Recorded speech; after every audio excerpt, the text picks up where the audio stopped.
Queria te agradecer mais uma vez, Gabriel, por participar dessa live. É a primeira live que a gente faz pelo projeto de extensão Direitos Animais do IPA.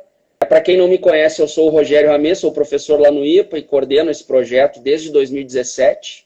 E eu queria iniciar contigo a conversa, Gabriel, aproveitando para tu contar um pouquinho também da tua trajetória com a ética animal, com os estudos em ética interespécies, e como é que tu vê hoje o contexto da ética animal e dos direitos animais. Claro que depois nós vamos entrar nos pontos nevrálgicos da tua fala ali, mas dá um panorama só para o pessoal te conhecer um pouco melhor.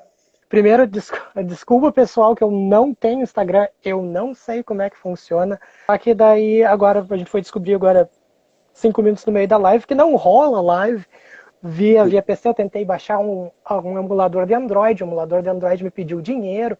Então, essas coisas que realmente acontecem no decorrer das lives. Ok, a minha história é o seguinte, eu não sei se o pessoal que está assistindo lembra do primeiro capítulo Jaulas Vazias do Tom Regan, que no Jaulas Vazias o Tom Regan ele traz 3 tipos de indivíduos que são defensores dos animais não humanos. Ele fala dos vincianos, que são aqueles indivíduos que tiveram contato com... Desde pequeno já eles têm uma ligação empática com os membros de outras espécies. E que já desde pequeno eles se recusam a explorar os animais não humanos, a causar sofrimento ou dor aos animais não humanos. Existem os damascenos, que são aqueles indivíduos que passaram por experiências traumáticas relacionadas a animais não humanos. Por exemplo, Tom Regan traz no livro dele um indivíduo que viu uma vaca queimando no meio da guerra. E, por último, existem os relutantes. São aqueles indivíduos que têm uma trajetória que leva eles a perceberem os animais não humanos como sujeitos de uma vida, na terminologia utilizada pelo Tom Regan, ou simplesmente moralmente consideráveis, dignos de consideração moral, são moralmente importantes. Interessantemente, eu não me enquadro em nenhum desses grupos aí. Eu poderia ser descrito num quarto grupo que existe, que é muito, muito seleto. Basicamente, eu me encontro num quarto grupo que poderia ser descrito como os lógicos, ou persuadidos, ou convencidos. São indivíduos que ouviram um argumento relacionado à consideração moral dos animais não humanos e foram convencidos por um simples argumento, pela lógica daquele argumento. No caso, eu não sei se vocês vão se lembrar, em 2006 saiu numa edição da revista Época uma entrevista com o Peter Singer. E o Peter Singer, como sempre, usou aqueles argumentos bem simples, bem pontuais dele. Acho que geralmente os argumentos mais convincentes que a gente encontra por aí são aqueles bem simples, que não necessitam de muito trabalho mental para a gente chegar a uma conclusão. E o Peter Singer argumentou que, olha, o que a gente faz com os animais não humanos em termos de imposição de sofrimento e morte neles, para o consumo de animais não humanos, para o nosso consumo deles, da carne, do leite deles, é moralmente inaceitável, não tem por que a gente fazer esse tipo de coisa. E naquele momento ali eu fui completamente persuadido. Era um argumento simples, pontual, direto, consistente, fez com que eu questionasse basicamente a maneira com que eu estava vivendo. Eu encontrei essa matéria no meu primeiro semestre da faculdade de filosofia, que eu fiz filosofia aqui na UFSM, e um dos meus professores, o professor Frank, de lógica, no primeiro dia de aula ele mencionou a existência do Peter Singer. E o Peter Singer era um autor, um filósofo australiano, que defendia que o uso de animais não humanos, que a exploração de animais não humanos para alimentação, por exemplo, é inaceitável por causa do sofrimento que a gente causa a eles. E eu nunca tinha pensado nisso. E um pouco tempo depois eu encontrei essa matéria. E tudo desencaixou. Eu imediatamente virei vegetariano. Por um ano eu consumi basicamente todas as informações possíveis, todo o livro que vocês imaginarem, Libertação Animal, Ética Prática, Jaulas Vazias, os livros da professora Sônia Felipe, e tudo que vocês podem imaginar relacionado ao Peter Singer e autores do tipo que existiam em português. E em 2008, depois de ter consumido muito material, especialmente de autores de índole consequencialista, eu encontrei o trabalho do professor Gary Francione. E o Francione ainda conseguia ser mais pontual e mais preciso que o Singer, a ponto de pegar e dizer que, olha, nenhum uso de animais não humanos é aceitável. Nada que a gente faça com eles em termos de exploração, o tratamento que a gente dá a eles é inaceitável. A gente está tratando eles como propriedade, isso é um problema sério. E naquele momento realmente eu ainda consumia leite, consumia queijo, e aquele argumento foi o suficiente para que eu repensasse a minha posição e virasse vegano. E a partir disso eu tenho trabalhado diretamente com essa intersecção de direitos animais não humanos e consequencialismo desde então. Então são basicamente 13 anos lidando com essas questões. A minha especialidade é o que eu vivo e consumo é ética interespécie. O Gabriel gravou um vídeo na webconferência, que o título da conferência do Gabriel foi Igual consideração dos não humanos, debate vencido, causa perdida. Era isso, né, Gabriel? Isso aí. Então, basicamente, para quem não assistiu à conferência do Gabriel, o Gabriel ele traz, então, a ideia de que, no âmbito teórico, se considera um debate vencido a ideia de que devemos estender igual consideração aos não humanos. Já é um ponto superado, já não se discute isso mais no âmbito da ética, sobretudo da ética animal, né, Gabriel? Porque talvez ainda na filosofia ainda se encontre alguma resistência, dependendo da perspectiva do pesquisador, né? Pois é. Eu estava conversando com um conhecido meu esses dias exatamente sobre essa questão. Hoje em dia, se tu pegar alguns textos de ética interespécie, tu vai encontrar alguns autores dizendo, olha, eu vou apresentar argumentos a partir da ideia de que animais não humanos possuem valor moral. Okay? Já se parte da ideia de que, olha, isso aqui já foi provado nos últimos 50 anos, já existem autores dizendo, olha, animais não humanos importam, tá aqui uns argumentos, e isso é o suficiente para a gente iniciar uma conversa mais sobre a aplicação de ideias que surgem da considerabilidade moral dos animais não humanos. Ou seja, a gente trabalha a partir da pressuposição de que já está aprovado o caso pelos direitos dos animais não humanos. Existem ainda autores que fazem essa ginástica de, olha, eu vou começar do zero e provar que animais não humanos possuem valor moral por causa disso, disso e disso. Mas com todo o trabalho de Peter Singer, Tom Regan, Carol J. Adams, Mary Midgley, tantos e tantos autores no decorrer desses últimos 50 anos, e isso só desde a publicação de Animal Machines, da Ruth Harrison, do Animal Liberation, do Peter Singer, dos primeiros artigos do Tom Regan, começaram a sair no final da década de 60. Então tem toda uma história já de autores fazendo um caso muito, muito forte para a existência de um valor moral nos animais não humanos. Então, hoje em dia, o que a gente tem é mais são tentativas de aplicação dessas ideias. Agora, uma vez que a gente comece a aplicar essas questões, a gente começa a ver o quão divergentes são as posições. Por exemplo, autores consequencialistas vão ter um viés específico quanto a como o valor moral dos animais não humanos vai afetar as nossas ações. Defensores de direitos dos animais não humanos vão dar uma resposta diferente. Então, dependendo da perspectiva que você adotar, independentemente de como ela é construída, as implicações vão ser distintas. E quando eu trouxe a ideia de que a questão é um debate vencido, é porque dificilmente agora se encontra realmente críticas originais à igual consideração dos animais não humanos.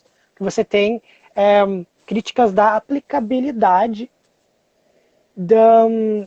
das consequências de animais não humanos como sujeitos de valor moral. Ou seja, alguém pode pegar e dizer, olha, eu discordo dos filósofos consequencialistas que defendem que a gente deveria intervir na natureza, porque a gente está destratando os animais não humanos dessa e dessa forma. Mas isso já parte da ideia de que animais não humanos têm valor, e o conflito surge da interpretação do que esse valor implica. Ou seja, a gente tem como dado de que animais não humanos importam, a questão é o que a gente faz a partir disso. E o problema da causa perdida, ela surge porque, bom, a gente já segue debatendo se animais não humanos têm valor ou não têm valor. Muitos dos papers que a gente vê por aí, por exemplo, tanto em filosofia quanto na área do direito, é reconstrução de argumento, olha, vem o Pitágoras dizer isso, depois veio tal e tal autor, e daí faz um pulo desde os gregos até a Renascença e tal. Todos aqueles argumentos que tipo, a gente já conhece, a gente quer a gente quer uma aplicação disso. E na aplicação a gente parece estar ainda aqui no Brasil está muito enfraquecida. E eu apresentei 5 razões distintas porque eu acho que a gente não chegou ao ponto que a gente deveria ter chegado, pelo menos aqui no nosso país. Num dos momentos do teu vídeo, tu não avança sobre um ponto, mas me chamou a atenção e eu queria aproveitar esse momento para nem que tu fale só alguns instantes sobre esse tema.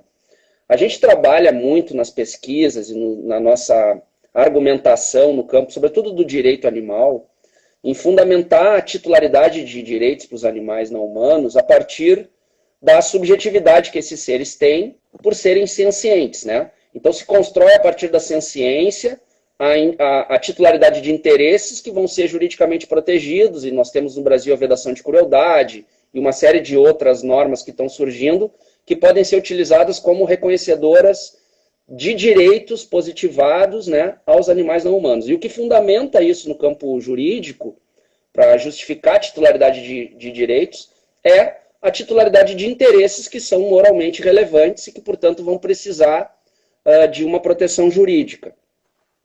Bom, aí a gente fecha o círculo nos animais sencientes, nos não humanos sencientes. Como é que tu vê a possibilidade, porque tem surgido cada vez mais fundamentações sobre direitos da natureza. Uhum. Como é que tu vê essa questão no âmbito filosófico? A fundamentação tem que ser outra, porque titularidade de interesses subjetivos é um tanto quanto questionável para plantas e seres que não têm essa comprovação de sua senciência, né? Como é que tu vê essa questão, Gabriel? Pois é, eu sou bem tradicionalista quando se trata da questão dos direitos do meio ambiente. Eu até estou elaborando um artigo aqui, um capítulo de livro, a convite do professor Daniel, exatamente acerca dessa questão. O problema a maioria dos autores que lidam com direitos animais não humanos, com questão da considerabilidade moral dos animais não humanos, toma a interpretação de que o meio ambiente tem valor puramente instrumental. E essa visão que eu tenho, o meio ambiente, ele só é relevante do ponto de vista dos seres que conseguem apreciar o valor do meio ambiente. Em si, é difícil pensar de que maneiras o meio ambiente poderia ter valor. Obviamente, existem argumentos de natureza biocêntrica, holística, para uma preocupação com aquilo que acontece na natureza, especificamente com plantas, com vegetais, com outros tipos de seres que não são puramente sencientes. Não demonstram a capacidade para senciência. Mas eles chegam basicamente, quase sempre chegam ao mesmo problema, que é como que a gente resolve conflitos de interesses de seres sencientes e seres que não são sencientes. Existe toda daí uma ginástica filosófica daí para fazer um caso pela consideração dos interesses, dos possíveis interesses desses seres não sencientes.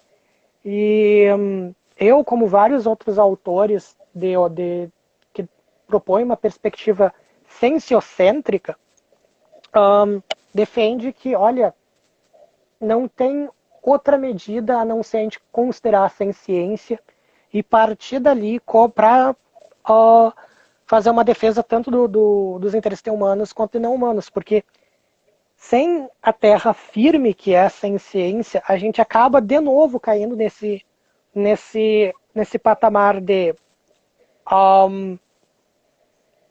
nessa hierarquia que a gente acaba construindo de novo, que é, olha, a gente parte da ideia de que alguns seres vão ter uma consideração moral distinta dos demais. E se a gente já parte dessa ideia, e essa ideia já está presente na noção de senciência, por que a gente vai, então, retornar para a natureza? Nesse caso, eu fico com esse grupo de filósofos que vai defender e de advogados e vários outros autores que vão defender que, olha, valor na natureza é puramente instrumental. Bom, gente, vamos pensar agora então e vamos começar a tratar, Gabriel, dos pontos que tu abordaste no teu vídeo. O primeiro ponto que tu traz como um dos problemas pelos quais a gente ainda não leva a sério a igual consideração dos não-humanos estaria associado ao uso excessivo de uma linguagem especista. Seja no nosso dia a dia, na forma como a gente se comunica em sociedade, seja nos próprios trabalhos acadêmicos, nos escritos que a gente produz, publica, e que também, muitas vezes, até sem perceber, por uma questão meio cultural, né, a gente acaba reproduzindo uma linguagem especista que, como tu diz no vídeo, enterra os animais palavra por palavra. Eu queria te perguntar, Gabriel, será que a linguagem tem esse peso mesmo? É tão decisiva? Porque, sabe, vou te trazer um exemplo que eu fiquei pensando.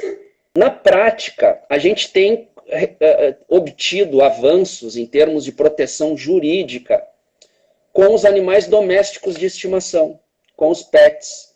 Inclusive, os últimos recentes projetos de lei ou as alterações nas leis estaduais estão, inclusive, mudando o regime jurídico dos animais domésticos de estimação, né, numa estratégia que a gente sabe bem qual é do mercado aí, de excluir os animais de produção e elevar o estatuto jurídico dos animais domésticos de estimação. Então, veja, para esses animais já houve um avanço em algumas questões protetivas, inclusive até mesmo no reconhecimento de que se tratam de sujeitos de direito.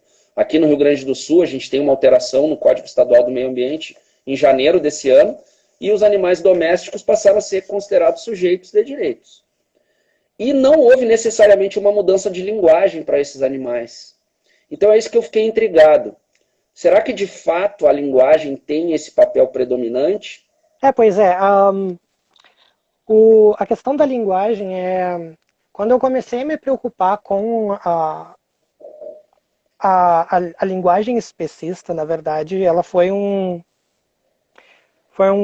passo bem posterior do meu trabalho, porque vocês podem ver que o livro a minha dissertação de 2013, para quem conhece um pouco do meu trabalho, se chama Animais como Pessoas. Então ela parte já de uma ideia de que eu não tinha tanta preocupação assim com essa linguagem, a não ser para evitar claros especismos. O pessoal que chama animais não humanos de bestas ou seres brutos e tal, que é uma linguagem que ainda se encontra em alguns textos.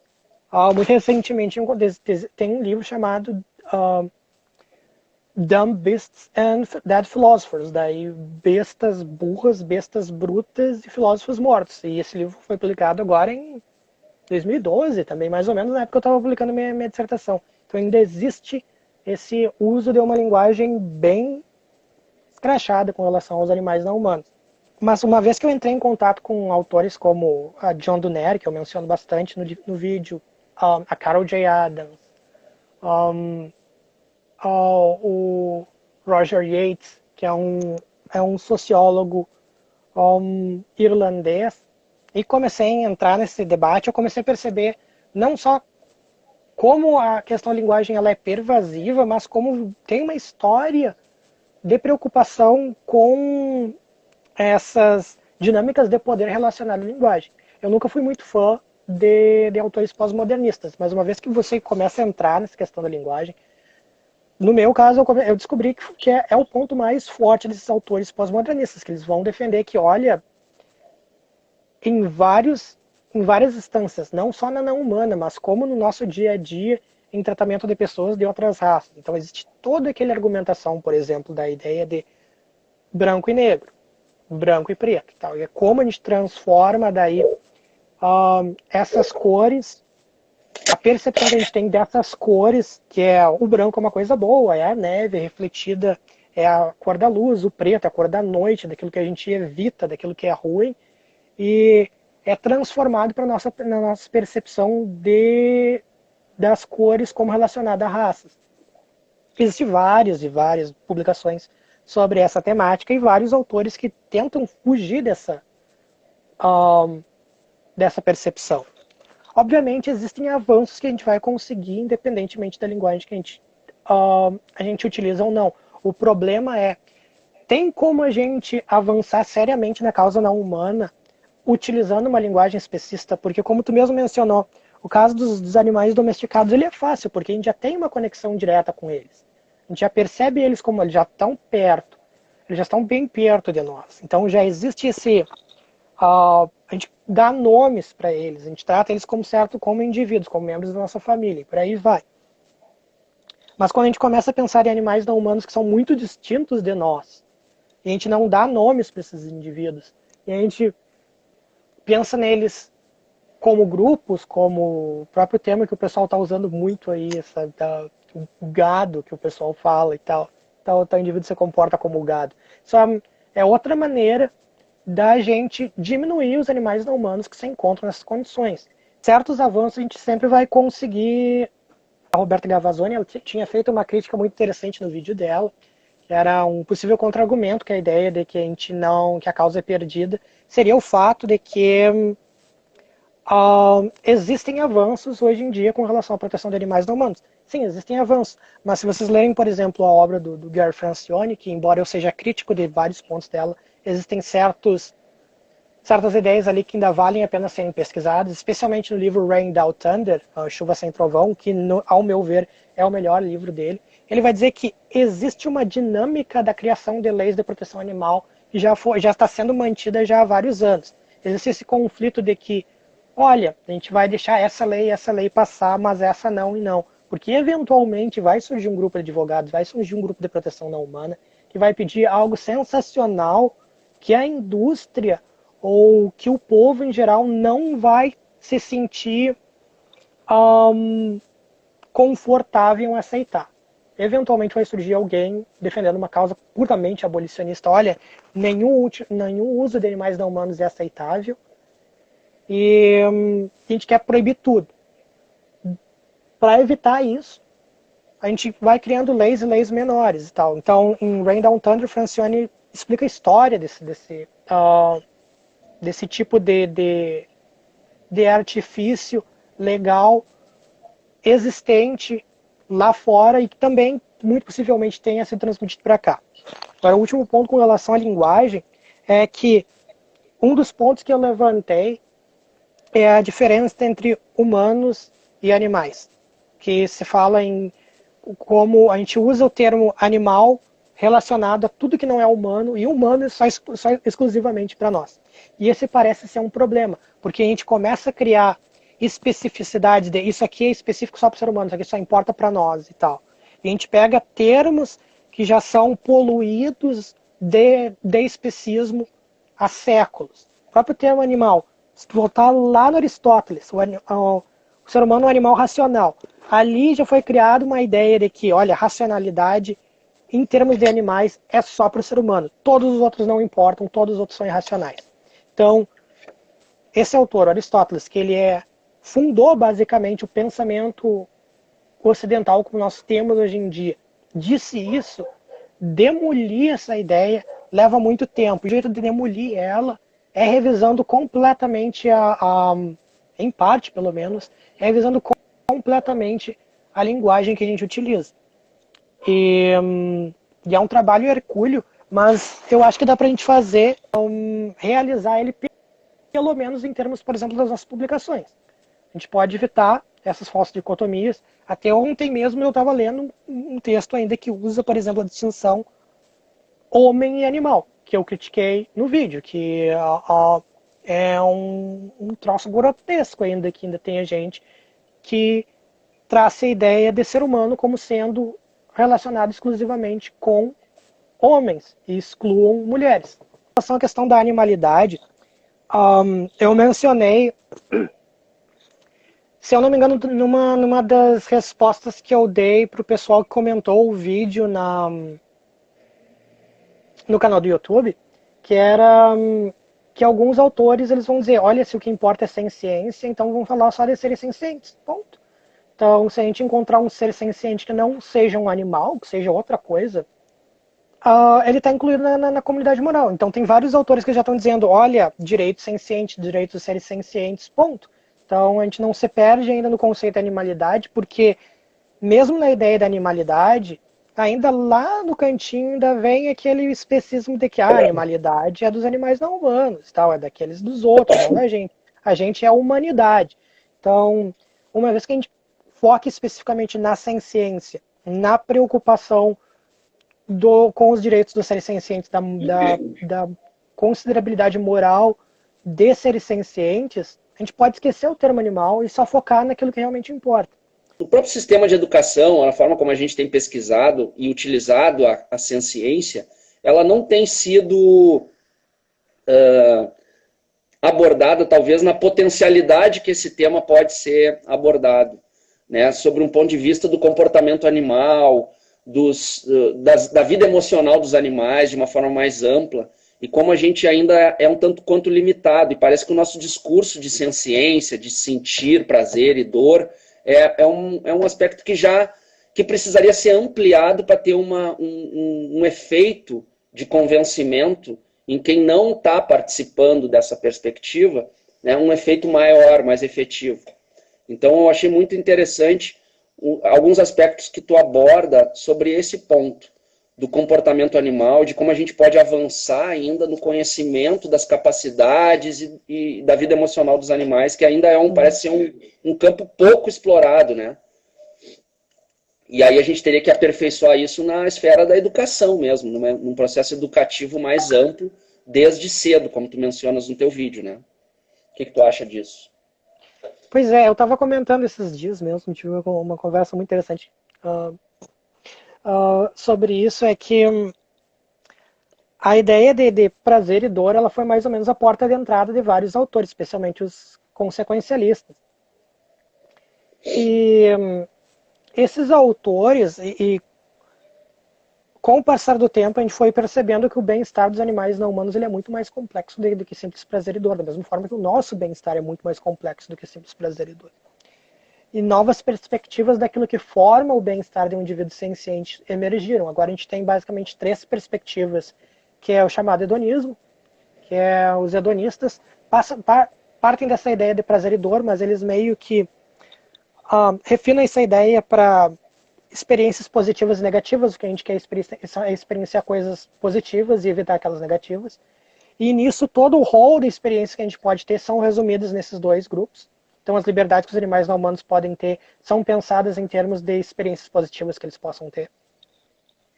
Existe um outro grupo de autores que vai argumentar que, olha, o que importa é a realização de desejos, a satisfação de desejos e de quereres dos seres. Olha, eu quero fazer tal coisa, eu quero agir de tal maneira.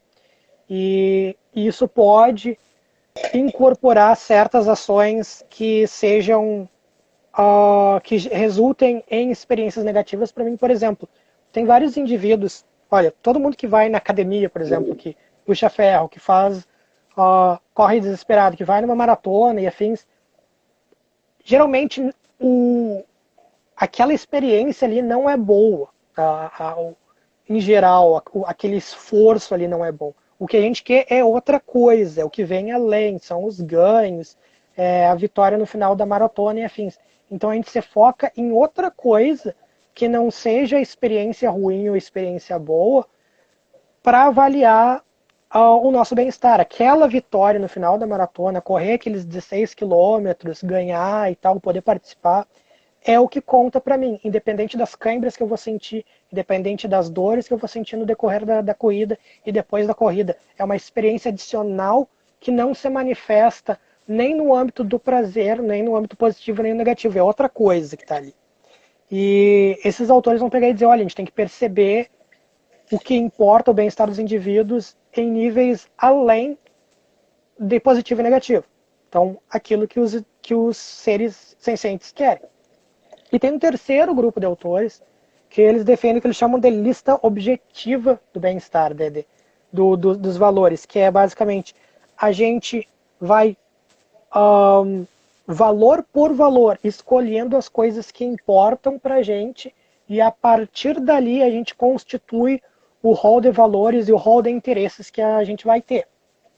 E cada uma dessas perspectivas, elas têm implicações distintas para os direitos que os seres sencientes vão possuir. E essa discussão ela é gigantesca lá fora, tem muita publicação sobre isso, tanto especialmente na área da filosofia. e muito dentro da ética interespécie, que infelizmente não chegou aqui. Eu já vi um ou outro texto, se eu não me engano, tem um texto muito bom na revista Crítica, do professor Desidério Murcho, que ele resume os pontos dessas três perspectivas distintas, do hedonismo, de uma teoria baseada em desejos e de uma teoria da lista objetiva. Que essas perspectivas nunca chegaram no nosso debate com relação ao bem-estar dos animais não humanos. E uma vez que a gente incorpore elas, a gente vai perceber que os direitos dos animais não humanos podem ser muito mais complexos do que a gente está percebendo, do que simplesmente não morrer, não sofrer integridade corporal. Existem outras coisas ali que talvez importem para eles que a gente nem tenha percebido, que vai alterar significativamente a forma como a gente deve se comportar a eles e como a gente deve respeitar eles. Então, eu não sei se eu cheguei ao ponto aí, mas é que essa é uma discussão que tende a ser muito desconsiderada aqui dentro. Acho que talvez o professor Carlos Neconesi tenha mencionado ela, muito possivelmente o Luciano Carlos Cunha, mas fora esses autores, ainda assim ela não chegou aqui. E o que é um problema grave, especialmente para quem é da área do direito, que está tentando formular novas legislações, que está criando novas políticas públicas relacionadas aos não humanos, que precisa de um fundamento para compreender o que constitui o bem-estar dos animais não humanos. E perfeito. Aqui eu entro daí na questão do comportamento não humano. Que uma vez que a gente começa a perceber que os interesses dos animais não humanos são super complexos, a gente começa a olhar o comportamento deles de uma maneira mais séria. O que implica que, olha, a gente percebe que a sociabilidade dos animais não humanos depende de espécie para espécie, às vezes depende de grupo para grupo, e isso exigiria que as proteções que a gente vá passar para esses seres sejam muito mais seletas, pontuais e bem sofisticadamente construídas do que a gente pensar em todos os animais não humanos têm esse direito, todos os animais não humanos têm aquele e tal. Então, uma vez que a gente começa a olhar o bem-estar, ao comportamento não humano de uma maneira mais específica, e até trazer isso para as escolas, daí eventualmente, que foi o ponto que eu tentei levantar no meu vídeo, vai gerar uma comoção, eu acredito, muito grande na área tanto do direito quanto da filosofia, ciências sociais, políticas públicas. Eu realmente espero que chegue a esse ponto.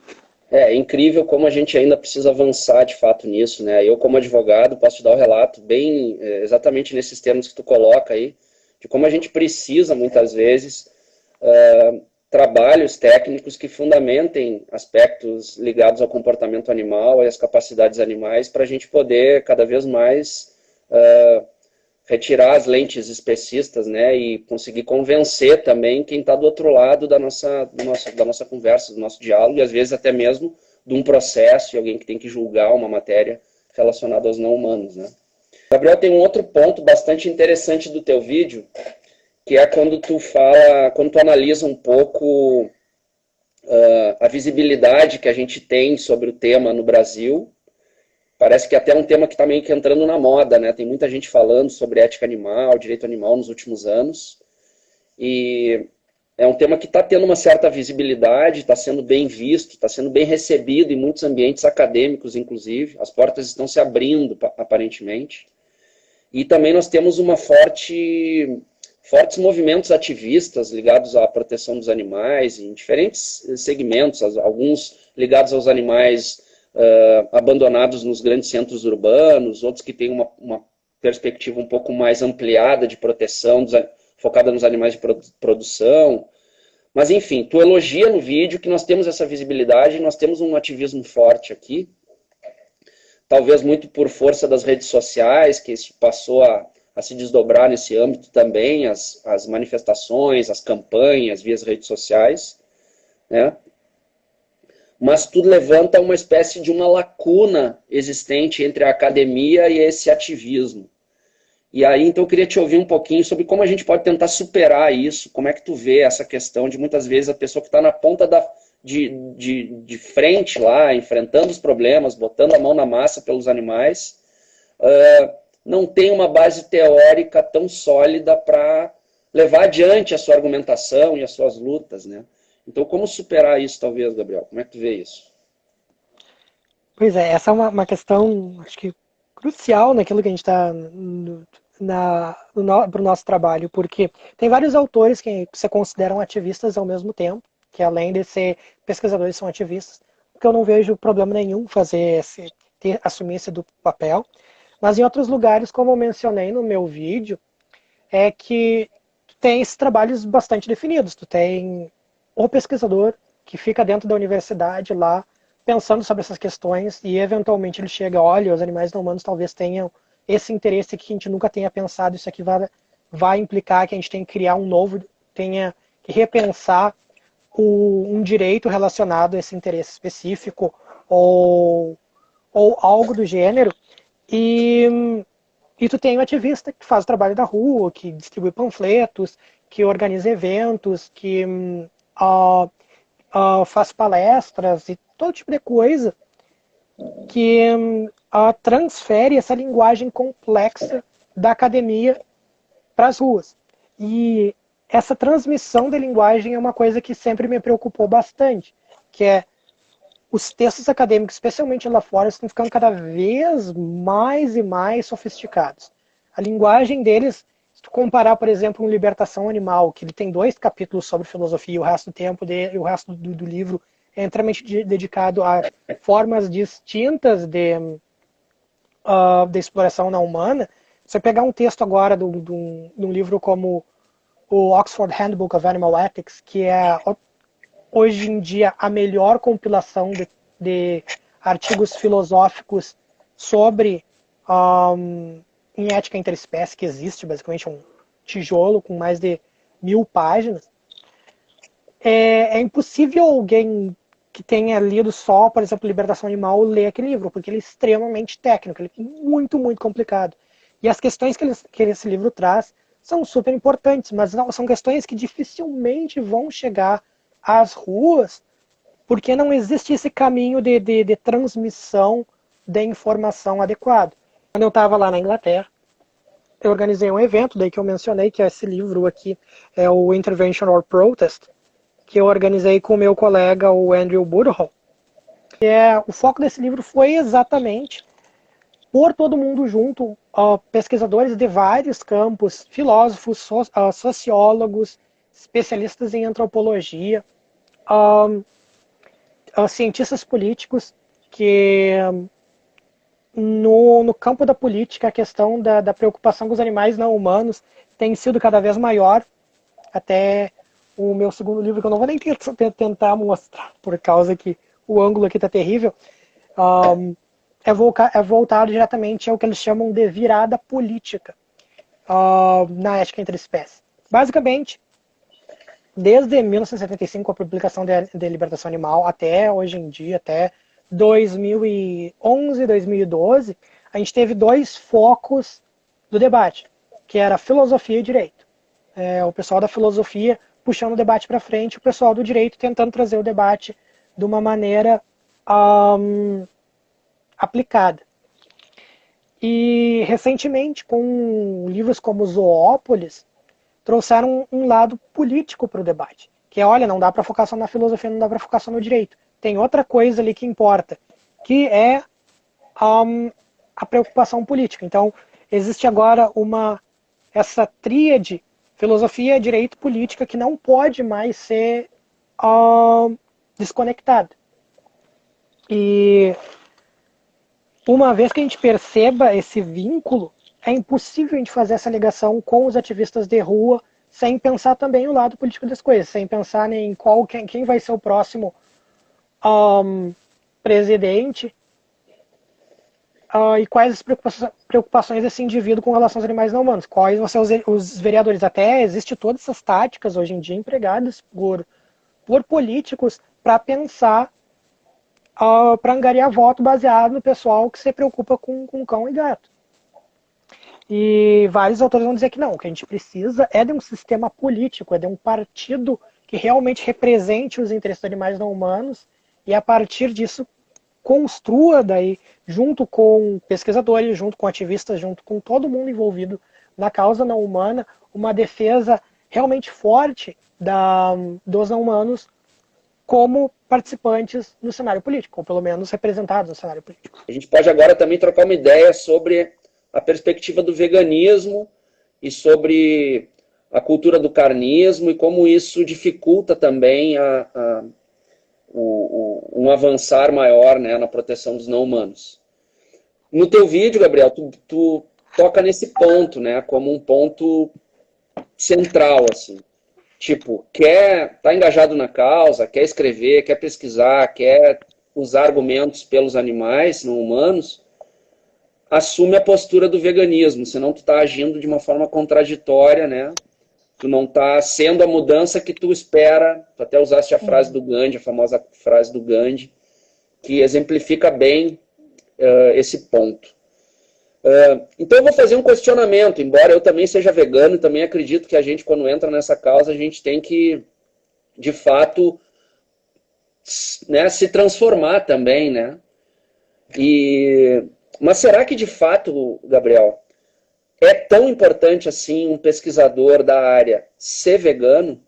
Ou mesmo assim ele pode produzir benefícios para os animais não humanos, mesmo que individualmente o comportamento dele seja contraditório? Esse é o questionamento que eu te trago. Esse é um questionamento muito bom, porque ele vai em direção... Nossa, agora é muito mais fácil eu começar a me manifestar podendo usar as mãos. Nossa, que diferença. Um estudante, o Arthur Falco, de Filosofia da Federal da Uberlândia, ele me mandou um e-mail muito legal, com questionamentos com relação ao meu vídeo esses dias. E um dos questionamentos que ele faz é o seguinte: olha, existem perspectivas alternativas ao veganismo, que é, por exemplo, o vegetarianismo consciencioso, que outros autores, como exemplo Peter Singer, traz.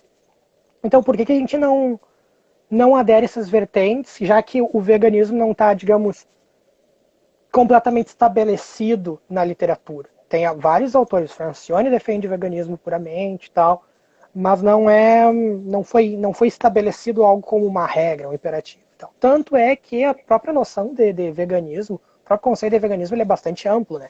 Tem autores que ele pensam o veganismo como diferentes categorias de ação. Existe o veganismo enquanto dieta, o veganismo enquanto postura ética, o veganismo enquanto cultura em geral e tal. E isso gira todo tipo de pergunta, se, olha, a gente realmente precisa que alguém seja vegano para defender os animais não humanos e tal. A minha posição continua sendo a mesma do vídeo, é que sim, o melhor seria que todo mundo que falasse sobre os animais não humanos seja vegano, até porque, e aqui vem 2 pontos.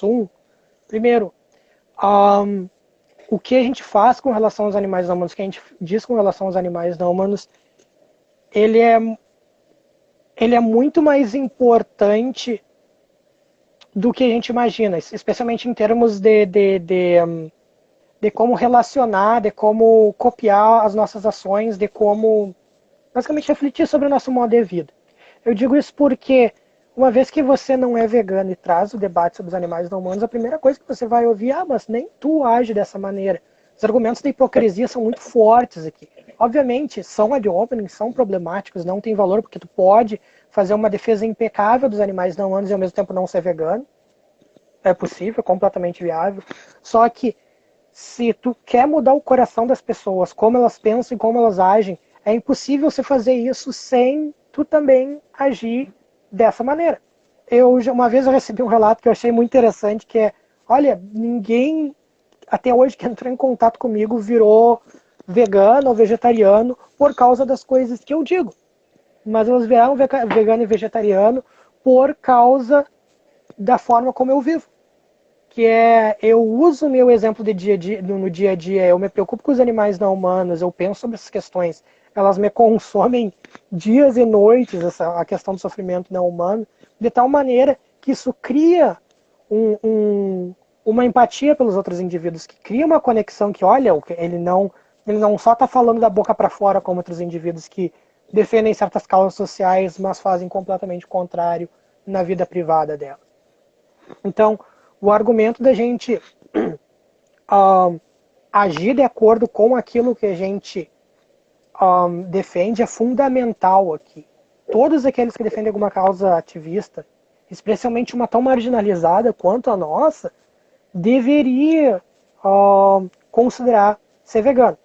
Agora, é óbvio que existem certos problemas com relação à possibilidade de se tornar vegano em determinados locais e tal, mas eu ainda acho que a maioria das pessoas que estão voltadas para esse debate, em si, especialmente pesquisadores, não tem razão nenhuma para não ser vegano, a não ser que eles surjam com um posicionamento de que não, o veganismo é inaceitável por causa disso e disso e disso, ou eu não vou ser vegano por causa que esse ou aquele aspecto do veganismo é problemático. Porque fora isso, não existe razão para não ser vegano e pesquisar a questão dos animais não humanos. Pelo menos essa é a minha perspectiva. Como é que tu vê a questão da empatia nesse processo aí? Tu acha que a escolha por uma transição para o veganismo ela é um processo racional ou ela está ligada a outros fatores emocionais e a própria questão da empatia pelos não humanos ela é decisiva e ela pode ser uma barreira para aqueles que não têm essa empatia de fazer esse exercício de transição? Enfim, como é que tu vê essa questão, o papel da empatia nesse processo? Sim, existem dois lados aqui que são muito interessantes. Existe, tipo, como a gente trazer os outros indivíduos para a causa não humana, como fazer essa relação ali de demonstrar que os animais não humanos importam e mostrar o sofrimento deles, ou a sociabilidade deles, o que é bom da vida deles e tal. Mas, ao mesmo tempo, tem a questão da urgência da causa, que não é só, olha, tá aqui os argumentos, tá aqui todas as informações relevantes, a pessoa olhar e dizer, ok, tá, entendi, e não se importar de forma alguma com isso. Porque existem problemas morais que surgem daí. Que olha, existe uma questão de responsabilidade. No momento que tu tem as informações em mão e decide não agir, tu não só é cúmplice daquilo ali que tá fazendo, mas como é moralmente responsável por aquilo que tá acontecendo. Então, se por um lado a gente tem que criar esse vínculo com os outros indivíduos, a gente também nunca pode perder o foco que são os animais não humanos. E um dos problemas que a nossa causa tem é que ela já é historicamente longa. Eu até mencionei isso num paper meu, não muito tempo atrás, que é a preocupação com a proteção dos animais não humanos surgiu antes da proteção das crianças. As primeiras organizações de proteção não humana surgiram 10 anos antes das primeiras organizações de proteção contra maus tratos, contra crianças, contra o abuso infantil e afins na Inglaterra. Então, a nossa causa é muito antiga. E existe algo histórico ali que a gente não pode descartar, que até vai em direção àquilo que tu tinha dito antes da gente cortar a live, que é a questão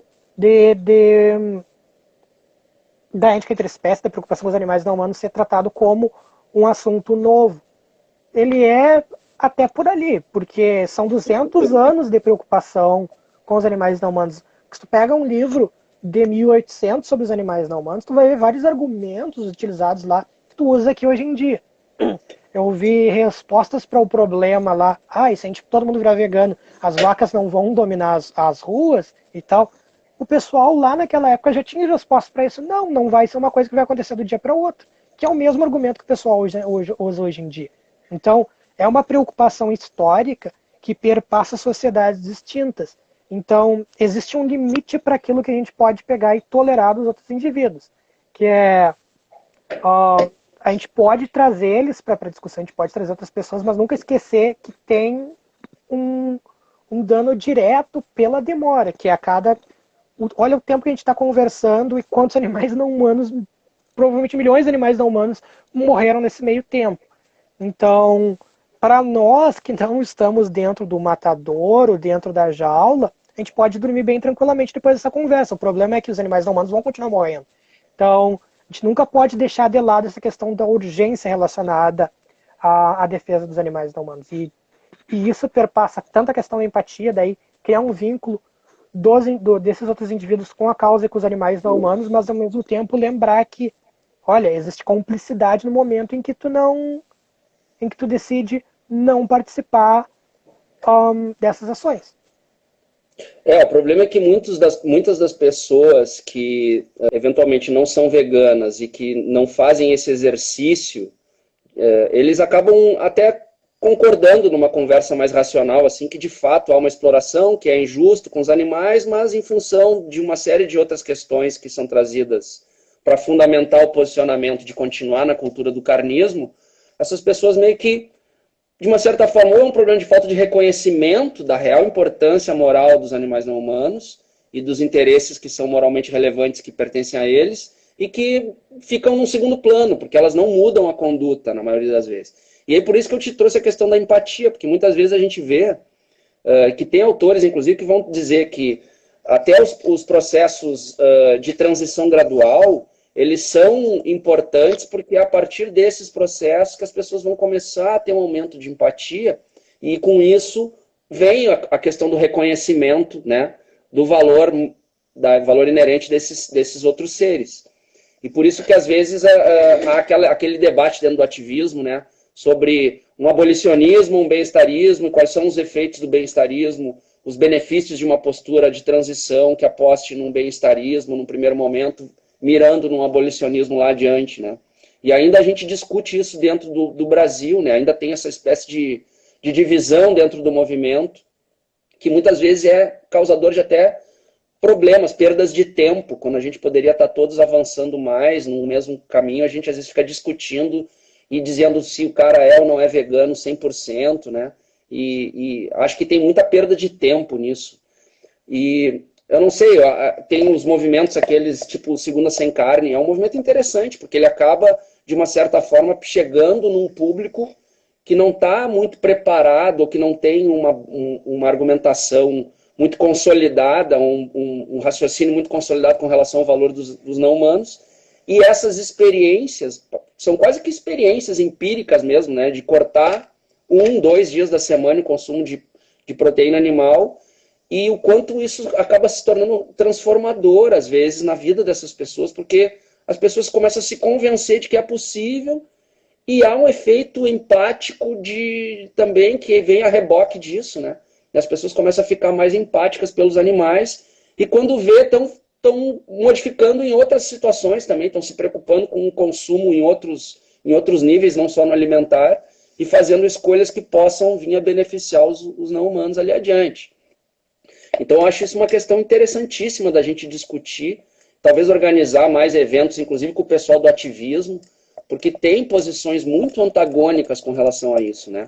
Tem gente que boicota determinadas empresas, determinados produtos, e tem outra linha de ativistas que vai dizer, não tem que boicotar nada, tem que apoiar quando surge um produto vegano. Então a gente ainda tem esse debate interno, né, Gabriel? Eu não sei como é que tu te posiciona, como é que tu vê essas questões, porque tu deve certamente te deparar com esses debates aí também. Pois é, eu fiz uma postagem esses dias no Facebook. Acho que quem me segue no Facebook vê os horrores que eu posto ali. Mas tem algumas coisas que de vez em quando surgem do nada, assim, que eu estava pensando esses dias sobre a questão do boicote dentro do veganismo. Se o veganismo ele envolve boicote ou não. Porque se tu não for consumir produtos de origem animal, de qualquer forma, por considerar aquilo ali como sendo algo errado, como é que vai ser... Como é que se tu não for no McDonald's, por exemplo, aquilo pode ser considerado um boicote?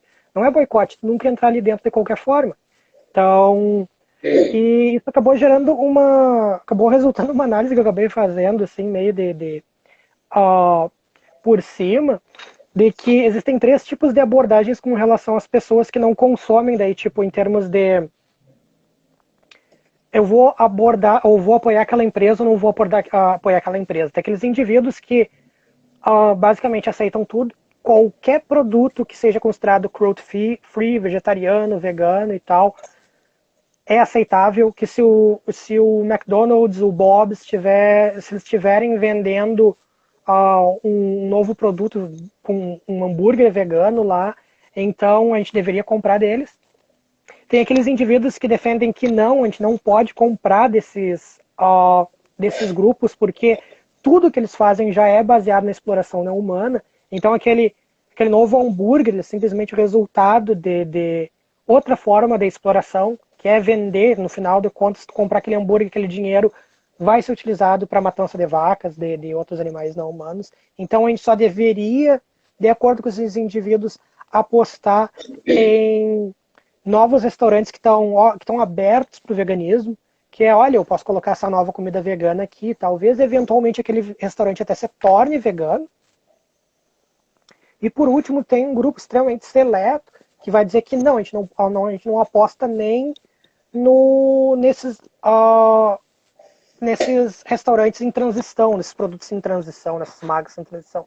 Porque ainda assim, parte do dinheiro que tu tá utilizando, tá colocando neles, vai ser utilizado na exploração de animais não humanos. Então a gente só deveria apoiar marcas e produtos que já são veganos ou nasceram veganos e afins. Isso gera uma flutuação enorme no debate sobre essa questão. E cada uma dessas posições tem os seus próprios argumentos, tem os seus próprios defensores e tem suas próprias implicações.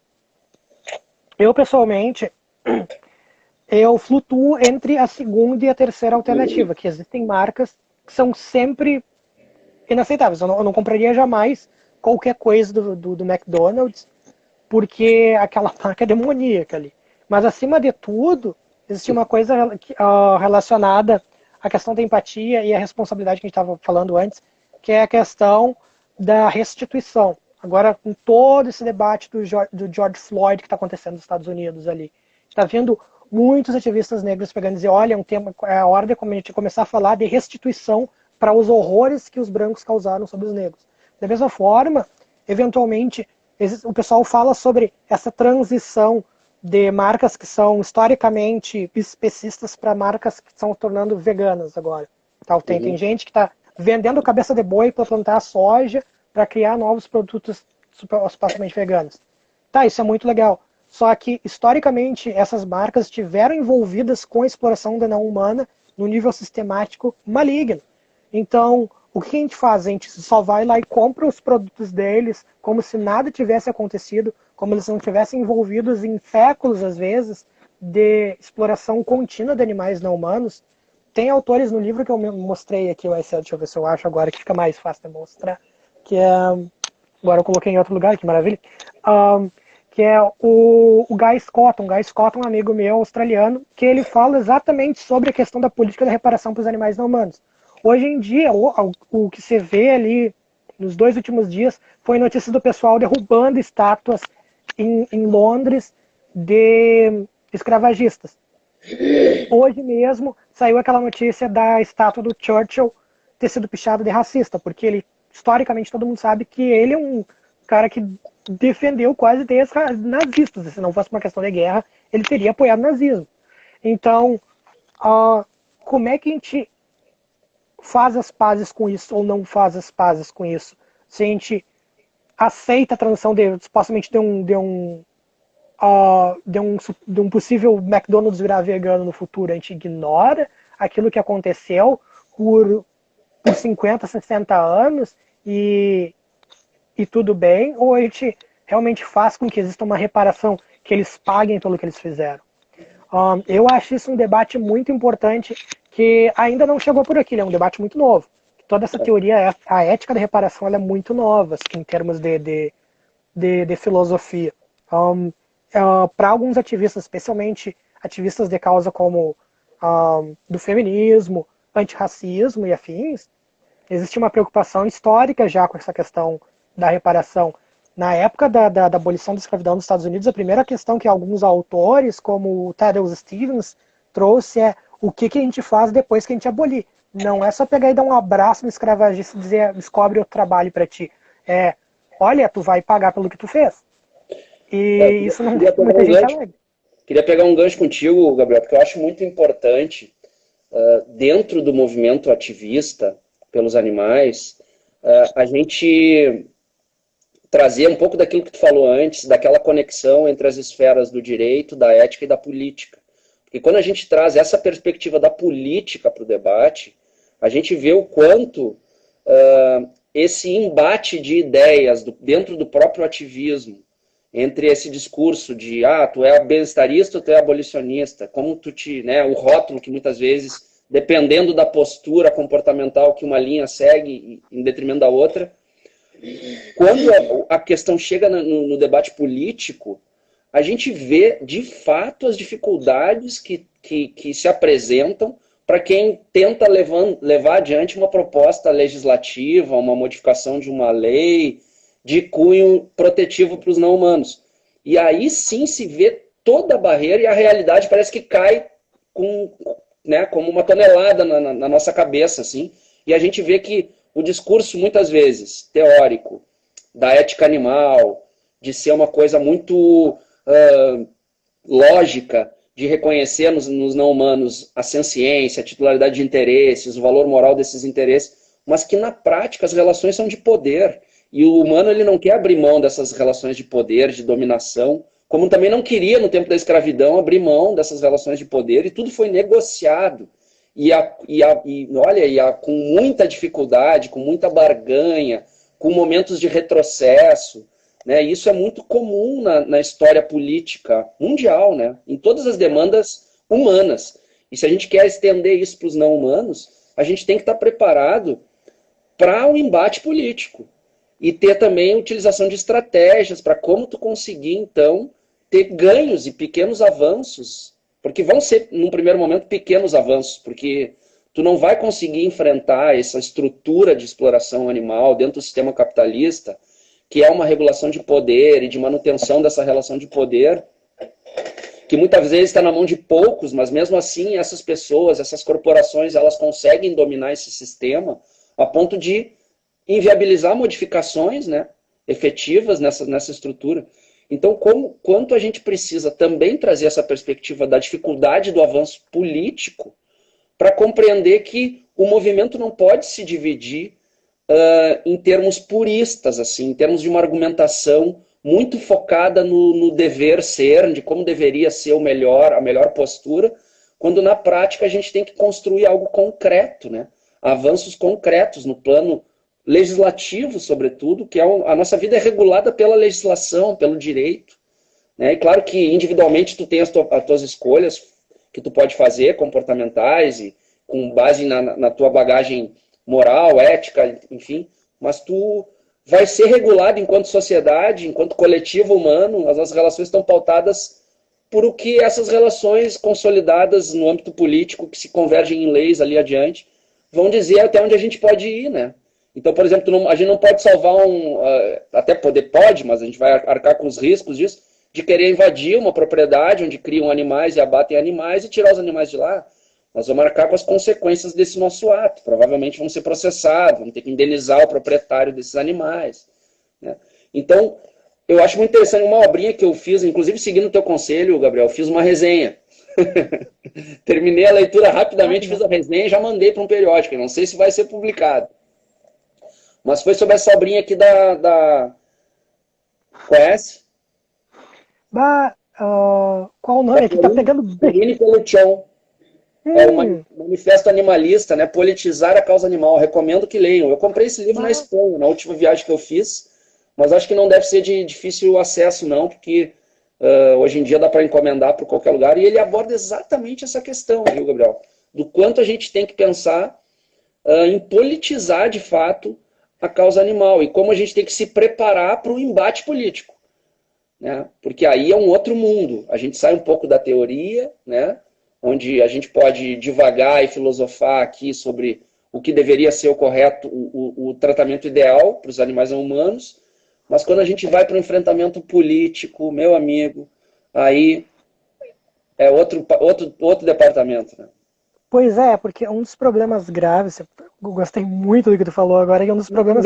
Só para concluir, e sobretudo a apresentação de alternativas. Sim. Se a gente não chegar com alternativas para determinados segmentos que exploram os animais, e isso talvez tenha que partir dos defensores dos animais, porque se tu tem uma situação estabelecida e ainda protegida pelo direito, né, tu vai ter muita dificuldade de modificar aquele sistema ali.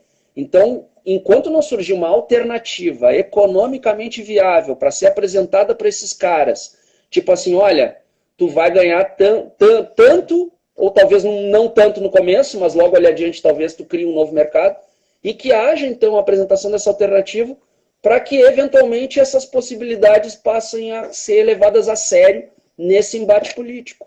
Não sei se é por aí, o que tu acha disso?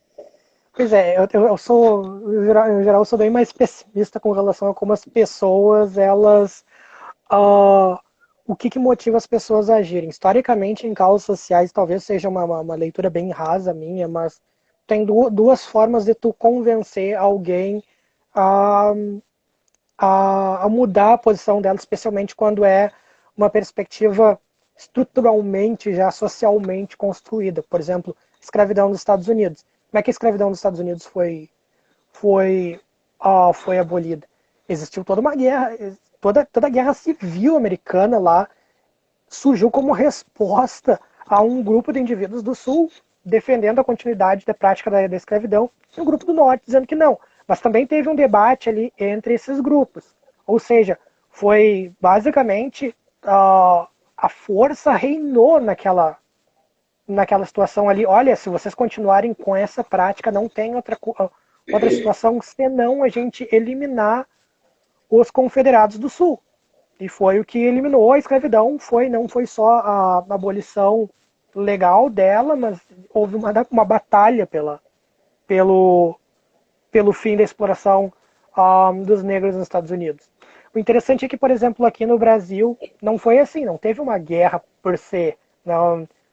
Como é que a gente aboliu a escravidão aqui? A gente aboliu forçadamente por causa de sanções econômicas, por causa do Tratado de Aberdeen, que era, olha, se vocês nós éramos o último país na América Latina, na América do Sul, a abolir a exploração. Por quê? Porque o pessoal lá da Inglaterra, dos Estados Unidos e outros países começaram a dizer, se vocês manterem a escravidão, vocês vão perder dinheiro, e vão perder um monte de dinheiro. Então, é com sanção econômica que a coisa andou, assim, tal. Eles abandonaram, mas eles abandonaram a contragosto também.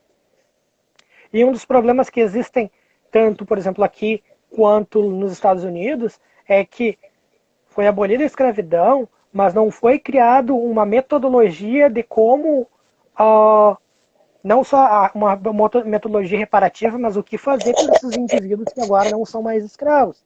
Que aconteceu aqui, olha, que tipo, a gente aboliu a escravidão, mas a escravidão não é considerada uma coisa tão horrível aqui como é considerada lá fora. Isso eu falo mais ou menos com conhecimento de causa por causa dos argumentos, que quando tu traz o argumento, por exemplo, da escravidão para cá, o pessoal geralmente não leva tanto a sério, assim, que existe algo similar ali entre exploração de seres humanos e de animais não humanos. Que lá fora, nos Estados Unidos, quando tu traz esse argumento para uma pessoa, ou ela fica envergonhada ou ela fica indignada. Por quê? Porque lá nos Estados Unidos a escravidão é considerada como a maior mancha histórica deles. E até pouco tempo aqui, no Brasil, a nossa maior mancha histórica era a ditadura. Se a gente não tem um marco negativo para usar como base, não vamos voltar naquele nível ali, porque aquilo ali é moralmente questionável, não tem como a gente andar para frente. É como o pessoal agora dizendo, o nazismo não foi tão ruim assim. Como assim? Não, os nazistas historicamente eram utilizados como base para tudo que é maligno se resume ao nazismo. Eliminação sistemática de indivíduos, ódio como cultura, quebra de tratado e belicosidade como base da cultura de um país. Então, tudo que a gente considera hoje em dia como inaceitável era visto como aceitável pelos nazistas. E agora tem gente que não, acho que tem alguma coisa ali com esse grupo de indivíduos que não tivesse tão errado. No momento que a gente compra esse tipo de coisa, a gente abre as portas para o tipo de mal que não tem nem o que dizer sobre aquilo ali. No momento que tu não tem essa bússola negativa para dizer, olha, para cá a gente nunca mais volta, a gente volta para coisa pior até do que aquilo ali. Que é o que me preocupa com relação aos animais não humanos. Se a gente não tiver um norte, se a gente não tiver, olha, tem algo aqui que a gente nunca mais vai fazer com eles, que aparentemente a gente nunca chegou a esse ponto, e de vez em quando a gente, olha, tem ali um caso que eu escrevi sobre, que foi o Silver Spring Case Monkeys, que foi o caso da utilização de macacos rezos para testes de amputação e afins, que o pessoal, quando surgiu os vídeos desse caso, no início da década de 80, o pessoal nos Estados Unidos achou aquilo ali inaceitável, olha o tipo de coisa que o pessoal está usando, cortando o braço do macaco para ver o que acontece, tal. E no final, tu vê que hoje em dia ainda fazem experimentos similares. Então não existe um norte negativo quando se trata dos animais não humanos, o que é muito, muito problemático para a gente, porque como a gente não tem essa referência questionável, sempre a gente pode descer mais. Então acho que a coisa mais importante agora é achar uma linha que a gente jamais cruzaria e começar a construir a partir disso. Só que até o momento tem sugestões de onde construir essa linha. Por exemplo, a utilização de animais não humanos. Por exemplo, eu coloco na minha tese, eu escrevo sobre a caça como troféu para troféus. O pessoal lá que caça porque quer ter a cabeça de um rinoceronte na parede da casa deles, como sendo o máximo da trivialidade, da superficialidade do uso de animais não humanos. Não tem nada mais inaceitável do que aquilo ali. Eu vou matar um ser simplesmente porque eu acho ele bonito e quero ele na minha casa. Então eu construo a linha a partir dali, e a partir daí eu vou analisando as transgressões que a gente faz com os animais não humanos. Que a gente precisa de outros autores dizendo algo similar. Olha, acho que vai além daquilo ali, vai o consumo de carne, vai o uso de animais não humanos na indústria do leite, e por aí vai. Porque daí a gente pode ter um norteador de, olha, qualquer coisa acima disso a gente é discutível, abaixo disso jamais. Não sei se vai em direção ao teu ponto, mas é uma preocupação que tem surgido para mim recentemente, que me é muito agravante. Assim, a gente precisa ter algo para ser a nossa bússola moral quando se trata de violações de direitos animais não humanos. Sem dúvida. Bom, Gabriel, acho que faltou o último ponto do teu vídeo que a gente não analisou ainda. Seria justamente, bom, a gente pulou que o veganismo seria o último ponto, mas ficou faltando um, que foi aquele aspecto que tu falaste no vídeo sobre o fato da gente não se criticar muito o trabalho um do outro, né, de quem escreve, de quem pesquisa. Não tem essa cultura como tem lá fora, que é muito mais comum de ver debates, claro que respeitosamente, em nível respeitoso, sobre um trabalho de algum colega da área ou de uma área afim e que possa ser contestado ou rebatido em termos de argumentação. Por que tu acha que a gente não tem essa cultura aqui, Gabriel? E de fato eu concordo contigo, a gente não tem mesmo essa cultura. Ela é uma cultura, na verdade, acadêmica. Acadêmico, um excesso de respeito. É um excesso, é uma preocupação acadêmica clássica que a gente tem aqui. É feio falar mal de tal autor e tal. Imagina se eu vou pegar e dizer que o trabalho de professor digníssimo tal não está tão bem escrito quanto ele acha que está e tal. Então, existe essa preocupação com a autoridade acadêmica aqui. E lá fora, pelo menos a experiência que eu tive na Inglaterra, por exemplo, foi muito interessante, porque lá, se tu é um graduando, se tu é um mestrando, tu tem tanto a voz quanto o professor catedrático. Porque se o professor catedrático fez um argumento ruim e o graduando notou aquilo ali, ele pode pegar e dizer, professor, eu não acho que o seu ponto seja aceitável. E aqui isso é visto até como uma coisa ruim. Tanto é que, geralmente, em eventos, quem fala primeiro são os outros professores e não os alunos.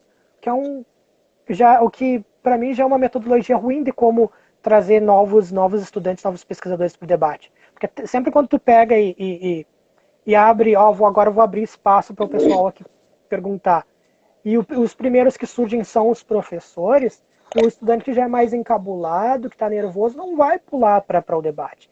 Então, a gente precisa fomentar esses novos estudantes, pegar e reconstruir essa preocupação acadêmica de quem fala primeiro.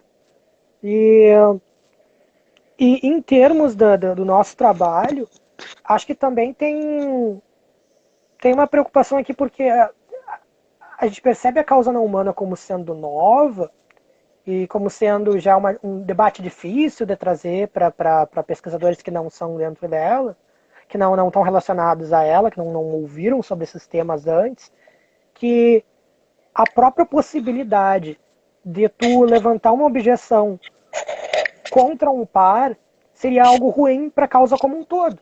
Porque, ele disse tal coisa do trabalho do pesquisador X, e o pesquisador X também está tentando jogar a bola para frente com relação aos direitos animais não humanos. Isso é contraproducente, por exemplo. E isso gera basicamente cria um nicho de indivíduos que a gente não dialoga entre nós. Daí, por isso que o teu projeto agora, o WebConf, e tomara que mais lives como essa surjam, para que o pessoal possa dizer, olha, tá aqui o meu trabalho, foi isso que eu defendi no meu vídeo, foi isso que eu defendi no meu artigo, no meu livro, porque não fica aquela coisa de, eu tenho que ir lá, pegar o livro, ler e esconder o que eu pensei sobre o livro ou só usar aquilo que eu gostei. Porque tem coisas que se eu pegasse a minha dissertação de mestrado, por exemplo, o meu primeiro livro ali, Animais com Pessoas, que eu tomo como indefensável hoje em dia. E eu digo isso mesmo. Eu publiquei uma resenha recentemente não, 6 anos atrás, 4 anos atrás, sobre a proposta Francione, eu denunciando tudo que eu acho inaceitável no Francione, que um dia eu tomei como válido. Eu acho que precisa dessa humildade acadêmica para a gente de aceitar que a gente errou em alguns pontos e também das pessoas estarem dispostas, olha, talvez tenha erro no meu trabalho, porque eu tenho histórico de colaboração com outros pesquisadores. Tem vários pesquisadores que não mostram o texto deles para o colega. Lá fora é inaceitável que tu publique um trabalho numa revista sem tu ter mandado para uns 5, 6 outros autores de ponta para eles revisarem o teu trabalho antes. Se tu quer um texto bem feito, tu precisa do feedback desses outros autores. E aqui não, aqui o pessoal publica, olha, eu publiquei meu artigo ali na revista tal, espero que ninguém comente.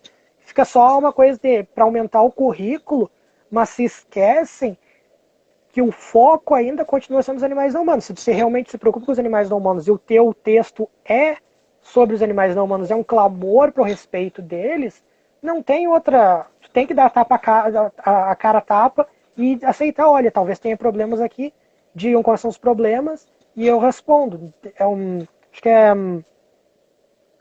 reconstruir essa dicotomia de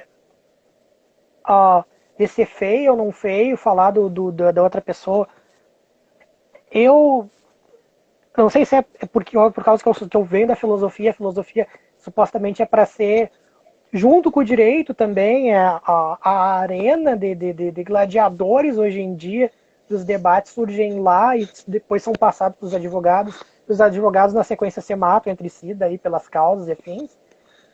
Porque eu sei que em outras áreas é a mesma coisa, o pessoal não discute, mas eu acho que um dos principais problemas é que a gente se vê como um nicho pequeno, e por ser um nicho pequeno a gente não quer conflito entre nós mesmos. E isso não é só ruim para a nossa área de estudos, os estudos entre espécies, mas para os animais não humanos como um todo, porque é um desrespeito com os membros das espécies. Gabriel, deixa eu te perguntar agora, também pegando mais um gancho do que tu falou agora. Eu vou mudar um pouquinho o assunto, mas eu acho que tem uma conexão com isso que a gente está falando. Tem outro tema que é um tanto quanto polêmico, até rolou um dos vídeos no nosso canal, ali na webconferência, rolou uma defesa de uma posição que depois nos comentários dos vídeos vieram algumas críticas, algumas situações concordando e outras discordando do posicionamento do palestrante. Como é que tu vê a questão das interseccionalidades na pauta da defesa dos não-humanos? Alguns vão defender isso com unhas e dentes, como sendo uma perspectiva muito ampla, pegando no contexto das vulnerabilidades, trazendo outros contextos de exploração de vulneráveis e trazendo a própria pauta do veganismo para esses diálogos com outras situações, inclusive humanas, de vulnerabilidade, de exploração, e que então seria uma postura política que contemplaria uma rejeição a todas essas formas de exploração humana ou não humana. Mais ou menos assim, né? A grosso modo.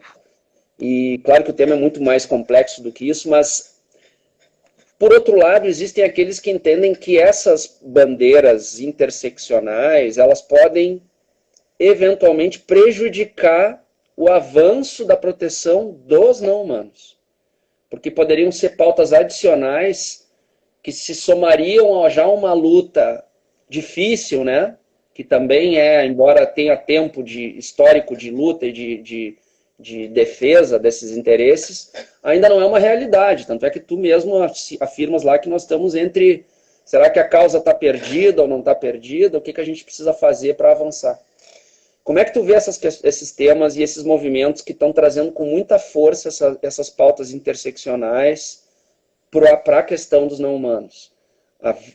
É complementar, é importante ou acaba sendo mais uma questão que pode complicar o avanço?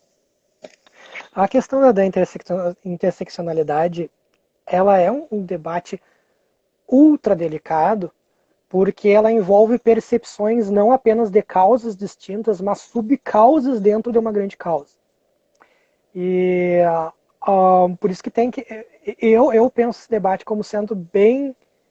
pisar muito, evitar pisar nos calos dessas pessoas, porque ela é bastante problemática. Porque um dos problemas históricos relacionados aos animais não humanos é que sempre quando a gente traz o debate, as pautas da causa não humana para frente, surge alguém para pegar e dizer, mas vamos resolver primeiro o problema da pobreza dos seres humanos, vamos resolver primeiro o problema da fome, vamos resolver primeiro o problema de falta de recursos, e daí vai ficando escanteada a causa não humana. O que gera uma certa preocupação por aqueles que defendem os não humanos, que é bastante justificada. Outro problema é que eu não sei se eu vou ter muito tempo para comentar sobre isso, que não sei se vai até fazer sentido para quem estiver me assistindo, porque é uma ideia que eu estou desenvolvendo agora, que eu não me considero nem bem-estarista, nem abolicionista. Eu estou fugindo do termo abolicionismo hoje em dia. Uma proposta colaborativista, que é eu colaboro com a causa com o ativismo não humano. Que toda a ideia abolicionista ela acabou gerando um foco demasiado na representação humana dos animais não humanos e tem ignorado a agência dos animais não humanos, o que me preocupa bastante. Tem muita gente que, olha, os animais não humanos não têm voz, por isso eu vou dar voz para eles e tal, o que, para mim, é bastante questionável, já que a gente sabe que animais não humanos se comportam de tal maneira a utilizar a voz deles de uma maneira bastante escutável. Tem um livro muito bom, que até vou mencionar, tem um vídeo novo nosso saindo, eu vou publicar um vídeo novo no canal, que são 20 indicações de obras de ética entre espécies. Eu até espero que se alguém tiver do direito, tu mesmo, ou algum outro autor estiver interessado em submeter algo similar, que é o que muito a gente está precisando urgentemente, são sugestões de leitura.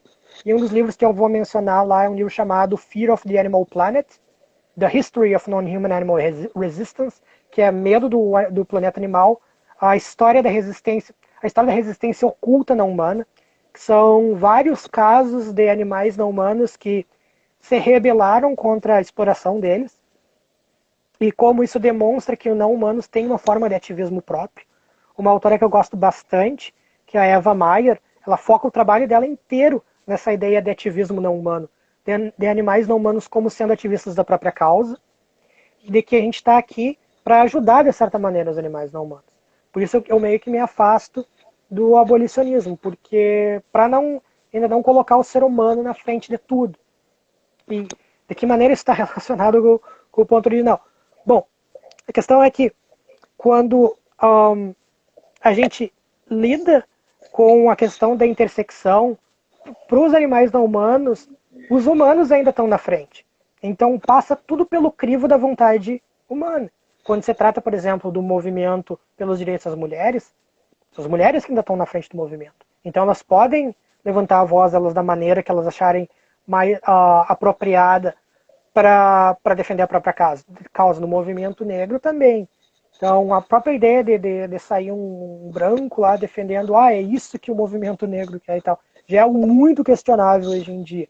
Por isso que a questão dos animais não humanos é muito, muito mais delicada do que a desses outros movimentos. E a defesa, por exemplo, do meio ambiente ainda mais.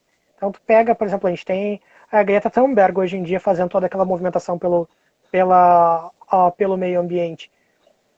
Mas acaba se tornando, então, uma causa de celebridade. Tal. O foco é no ser humano que está falando e muito menos no meio ambiente. E essa é minha preocupação com a interseccionalidade. É só uma questão de que se a gente encontrar um caminho de como unir essas subcausas, perfeito. Mas eu sou meio cético aqui, por causa que tem tantos interesses envolvidos aí, especialmente. Geralmente essa pauta, o caminho que se apresenta é uma postura anticapitalista, né? A minha preocupação sempre com perspectivas anticapitalistas e afins, não que eu defenda o capitalismo, longe disso, a minha preocupação é que, olha, o sistema capitalista surgiu dos seres humanos, então a gente tem que olhar para a responsabilidade dos seres humanos envolvidos nisso. E é muito mais fácil pegar e dizer que a culpa é do sistema do que apontar culpados físicos para aquilo ali. Então, e que é uma coisa que me preocupa muito com relação aos animais não humanos também, que é, tu vai lá e diz, tu aponta e diz, olha, tu está consumindo produto animal de origem não humana, isso é moralmente problemático. Daí existem várias defesas para retirar a responsabilidade das pessoas pelas ações delas, que é, olha, isso aí é por causa do sistema carnista, isso aí é por causa que a mídia fez com que tu consumisse isso por causa da propaganda, isso é por causa da cultura e tal. E eu tenho um histórico de preocupação com responsabilidade moral. Toda a minha tese gira em torno do que faz com que as pessoas ajam de modo problemático com relação aos animais não humanos e em que momento elas tomaram aquela decisão e de que forma aquilo ali vai afetar a vida dos animais não humanos. E às vezes é possível traçar esses momentos. Então, a minha preocupação geral é tirar o foco da responsabilidade dos indivíduos e focar em algo completamente abstrato, que seja o sistema. O sistema é culpado disso. Ok, então não tem que mais se preocupar. Vocês revisem o sistema, enquanto isso eu continuo fazendo o que eu faço. Eu tive contatos na minha graduação e na minha pós-graduação com indivíduos que diziam assim, enquanto o consumo de animais não humanos não for ilegal, eu vou continuar consumindo produtos de origem animal. Tá, mas é uma maneira muito preocupante de você ver o mundo. Olha, eu só vou agir de tal maneira se o direito estiver me forçando a agir de tal maneira. Se não for esse o caso, eu vou fazer tudo aquilo que eu tiver for possível para mim fazer. O que me preocupa demais, porque isso respinga direto na questão dos animais não humanos. Bom, gente, a gente está chegando também no final dessa live, Gabriel. Vamos passar rápido, né? Vanessa, não sei se a Vanessa está nos acompanhando ainda, mas a Vanessa tinha escrito que, de fato, quando a gente estava conversando lá sobre a postura, a divisão do movimento animalista, né? E ela disse que o movimento está muito dividido, na verdade, todos nós queremos o mesmo fim, que é o abolicionismo, mas as propostas de como chegar lá é que variam. Mas o objetivo é comum e deve nos unir. Enfim, um comentário que a Vanessa tinha feito. Eu concordo contigo, Vanessa. Particularmente, acho que a gente precisa se reunir, fazer mais eventos, né? Agregar esses movimentos e poder ter avanços mais significativos. A Amanda também... O Francione não concordaria, por exemplo. O Francione diria que tipo, isso é uma resposta do que ele chama de neo-bem-estarismo, que é que dependendo da forma como a gente agir, a gente pode se encaminhar ao abolicionismo, a abolição dos animais não humanos. O Francione ele faz uma distinção entre bem-estarismo clássico, Jeremy Bentham, Peter Singer, e aumentar as jaulas, e o neo-bem-estarismo, que é a posição de que a gente vai incrementando legislações bem-estaristas e isso vai eventualmente nos levar à abolição. O fato é que nem todo mundo é abolicionista, infelizmente. Muita gente ainda quer continuar explorando animais não humanos o quanto puder. Tá? E isso é um elemento comum do movimento. Então a gente tem que também ter bastante cuidado que nem todo mundo é santo aqui, infelizmente. Até esse foi o debate que pautou inclusive aquele exemplo que tu deste de uma boa crítica a um trabalho que tu menciona no teu vídeo, né? Do artigo escrito pelo Naconeci e rebatido pelo Sérgio, né? E foi mais ou menos nessa linha também de argumentação. Sim, exatamente. Então, depois teve um comentário da Amanda, que falou, baita tema, muito interessante, tem que ser melhor abordado e estudado dentro e fora das faculdades. Eu não sei em que momento ela comentou aquilo, se ela estava falando do tema direito animal, ética animal como um todo, ou se algum ponto que a gente estava falando ali sobre essas questões do veganismo. Depois teve um outro comentário aqui, da Minimi Apeti, que diz assim, fiquei pensando em ações. Acabei de abrir a página de um jornal conhecido e dou de cara com uma picanha. Talvez acompanhar sempre ao lado algo sobre o direito dos animais. E a legislação, aí ficou cortado aqui, teria que garantir isso, já que as empresas podem impedir com capital. Sem dúvida, a presença das grandes corporações e essa relação de poder estabelecida é um problema grande, né? E a gente, de fato, recebe todo tipo de informação que reproduz esse modelo exploratório, tá em tudo, né? É interessante notar que acho que as fake news chegaram muito mais cedo no movimento da causa não humana do que em outros lugares. Porque quando eu comecei em 2007, era muito estranho o que tu encontrava por ali sobre os animais, sobre veganismo, vegetarianismo. Se tu virar vegano, tu vai morrer, se não virar vegano, isso te acontece e tal. Então, agora existe um absurdo de informações sobre essas questões e tal. Para nós, no passado, tu tinha que ficar... Eu, por exemplo, eu fui um ano vegetariano porque eu achava que se eu fosse vegano desde o começo eu ia morrer. Não morri. E esse é o tipo de lenda que já existia antigamente. Então, e existem interesses claros por trás de que tu continue consumindo produtos de origem animal. Então, eu não nego também a existência desses interesses adicionais ali dessas grandes corporações que nos jogam picanha na cara, enfim. Vamos fazer um fechamento aqui, Gabriel. Lembrando assim, o Gabriel no vídeo dele, ele levantou 5 pontos que ele então defendia como sendo os principais problemas pelos quais a gente não leva, embora o debate no campo teórico já esteja superado sobre a relevância moral dos interesses dos não humanos, por que então haveria uma dificuldade de, na prática, a gente implementar essa igualdade, né? Ou essa igual consideração. E aí o Gabriel levantou, ponto 1, linguagem especista. Então serve como um alerta para todo mundo que está produzindo seus trabalhos, está querendo escrever sobre direito animal, sobre ética animal, fundamentar algumas posições, a gente ter o cuidado, né, de não reproduzir, por mais que a gente tenha uma boa intenção, não reproduzir nos nossos textos, na nossa fala, no nosso comportamento, e sobretudo nos trabalhos que a gente publica, porque é onde fica registrado ali, né, Gabriel? Fica eternizado. Então evitar, ter um cuidado com o uso da linguagem, e tentar uniformizar uma linguagem menos especista, porque isso pode contribuir também para o reconhecimento, né, daquele interlocutor que vai dialogar contigo, que vai ler o teu trabalho. Porque também é referência para o assunto, né? O pessoal de fora vai ler, e se o cara que defende os animais não humanos está falando dessa maneira, por que eu não posso falar assim também? Claro. Então essa é uma preocupação que a gente tem que ter. O segundo ponto seria então a gente retomar um pouco da questão do comportamento animal, das capacidades, das potencialidades da vida animal, que são muito pouco conhecidas, estudadas, mesmo por quem está na pegada dos direitos animais ou da ética animal, porque a gente não tem muita base, não tem muito trabalho produzido a respeito disso, né? Então seria um ponto importantíssimo que houvessem pesquisas, trabalhos, avançando mais nas experiências emocionais dos animais, nos comportamentais dos animais, para a gente compreender que, de fato, são seres que têm uma vida emocional muito ampla e muitas potencialidades, né? Para além de dor e prazer, que são as coisas que a gente comumente utiliza como argumento. Sim, se possível levar isso para dentro da sala de aula, dar um jeito de levar isso para dentro da sala de aula, porque uma vez que tu tem uma criança que perceba o cachorro como sendo alguém um ser com sentimentos, que se tu chutar ele sente dor e tal, que tem uma vida social, isso para outros animais não humanos, para vaca, para galinha, para o peixe, para qualquer outro ser, isso muda completamente a relação, a forma de pensar esses seres. Então, Gabriel, o que eu tentei levantar nesse ponto 20 segundos. 20 segundos. Ah, que pena. Não falamos ainda, vai acabar. Falamos sobre o veganismo, falamos sobre interseccionalidades, falamos sobre política. A Amanda aqui deu um comentário dizendo que gostou muito do momento que a gente falou sobre a política. Ficamos por aqui. Dou meu tchauzinho. Muito Gabriel. obrigado. Muito